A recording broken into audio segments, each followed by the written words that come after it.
friends, welcome back to my channel. This is all of the makeup in front of me. Like, I don't even know. I mean, this is an extensive collection. So many brushes. Let's come on over here to some face products, shall we? Coming over here to some face products, I'm like, all right, let's see here. The Pure Sculptor palette that we just got, I have actually been using this a lot because I want to give you more in-depth reviews in my quarterly Boxycharm reviews. I still really like this. I can make this work. You do have to take a light hand, and I do like the highlighters as well. I really think it's pretty, so I have been reaching for this consistently as well. Let's see here. This is the Ofra Pressed Oil Control Powder. This is one of the few items we've gotten from Boxycharm that's actually specifically for people with oily skin. Usually we get a lot of luminous things, so I was really excited for this, but I do now have an Essence one that I think I like better. This one seems to have like a white cast to it that really like gives me a white under eye look that didn't look great on camera and it didn't look good in person. So I may be doing a declutter soon and this may go. I'm not sure. Do you have this and do you like it? But if you have oily skin, tell me if this doesn't work as well as some other things, because this one's really been on the fence for a while with me. Makeup Geek, I just did a declutter with blushes, and the Makeup Geek XOXO, which is more of like a pink. This is kind of a bright pink for me, not for everybody. But this is a pink that I have been able to use and work with for a while. I really like it, and that's not easy for me to say about a blush. So that's what I got in here. Oh, Bare Minerals. Bare Minerals. I forget about this sometimes, and then when I rediscover it, I love it all over again. This is the Invisible Light palette. It has the matte powder in it and the glow powder. This is amazing. I was just thinking I needed a matte powder, and I don't like this one as much as some other things, but it would do good to powder down on my nose. I'm doing it with my finger right now. Naked Cosmetics, you little cutie highlighter, you. I still like this. I think this is gonna be so much fun. My husband and I are thinking of going to a music festival in about 2 weeks, so I'm really thinking of some looks and I may bust this out. This is my OG. If you've been with my channel for a while, you know that the IBY contour palette with a nice beautiful mirror here was my first major breakthrough with Boxycharm. This is something that taught me how to use contour products, and I raved about it so much and showed you guys how to use it in the beginning of my channel. I still love this and I still reach for it. Ofra, this Ofra highlighter, Rodeo Drive. Oh, beautiful, love it. Now yes, I've been using a lot of different highlighters lately. I've been experimenting more, but this is something that I will always keep as long as it is not broken and still has actual product in the pan. Artist Couture. This is the Pixie Dust loose highlighter that I was talking about that I like to use a lot for my eyes. It just made it through a declutter round. Is it gonna make it through the year? I don't know, but it's something that for a loose highlighter, it's one of the few that I've actually not hated. Is that an endorsement? Probably not.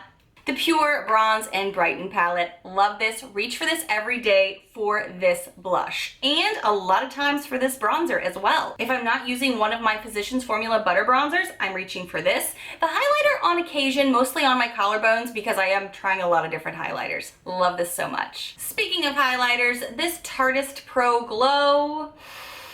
I could kind of sort of make it work. Definitely not my favorite. Don't know if this is gonna make it through the move, to be honest. Stay tuned. All right, now I have all of these. Oh God, about to drop them all. These are only some of my eyeshadow palettes. Oh crap, I just forgot about the vintage because this was hiding it. I have 2 pieces of vintage highlighter from Jessica Libeskind. Don't know if these are gonna make it either through the move. I gotta figure that out still. I don't dislike them, but as you can see, my collection is pretty fierce and we're moving, so you know.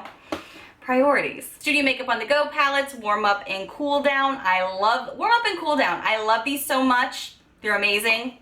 I wish that they still had all of them for sale for you. Boxycharm Pure palette. This is something that we clearly recently got. I haven't even touched this in a couple of weeks, so I don't know if this is gonna make it through the movie either. Ooh, the Pure Soiree Diaries palette. This I love and reach for throughout the year, so definitely a winner for me. Ooh, Glam Metals. Again, I think this is a good quality shadow palette. I just don't reach for these and it doesn't inspire me. So this may get decluttered before the move too. Winky Lux.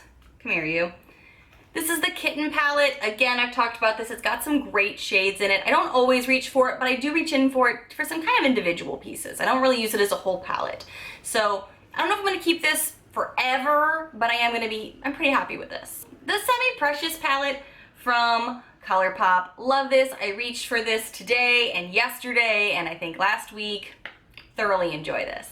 All right, now I'm down to the smaller pieces. I've got the IBY Trio here. This is the Three's Company Little Bitty palette. I still think this is cute and I still think it's nice, but I don't know if it's gonna make it through the move, to be honest, because as you can see through this is just my Boxycharm collection. I forget about this a ton, and it's not because it's not good. So I could pass it on to someone who has less of a collection who would enjoy it. Thinking about that. Blink, you're coming with me. Don't worry, I might even wrap you in bubble wrap because you're so fragile. You're so fragile. Naked Cosmetics, again, I think this is great. I think these are amazing quality shadows. It is hard to keep them in mind though when I'm working with a full palette, and I've generally been reaching with bigger palettes lately. So I need to be mindful to use this, but I still think it's fantastic. I forgot almost to talk about the Tarte palette. I do still have my Tarte palette here. It just kind of got lost underneath some other things because of the shape and it just doesn't really fit in there. This is still pretty good and you can use it really well with your fingers. I don't always gravitate to it though, but I feel like this would be a good beach day palette. I feel like now that I'm moving to Florida, on those days where I don't need too much, I could reach for this. So stay tuned to find out. All right guys, I know I kind of went through a lot of this kind of quickly. Oh, because I didn't even mention some of the things I love, like this Lexi brush here to go right here on my face. But you kind of get the gist here. I'm really enjoying so much of my Boxycharm products, and you've also seen me do some declutters on things that just don't work out for me. So stay tuned for a potential new declutter as I get ready to move. There's a little bit of a moving series kind of coming up, so stay tuned for that. If you are new to my channel and you like what you see and occasionally don't mind listening to me talk about Boxycharm, I hope you take a quick moment to hit that subscribe button down below to see all of the fun, loud, weird, unique videos I put out every single week. Bye friends!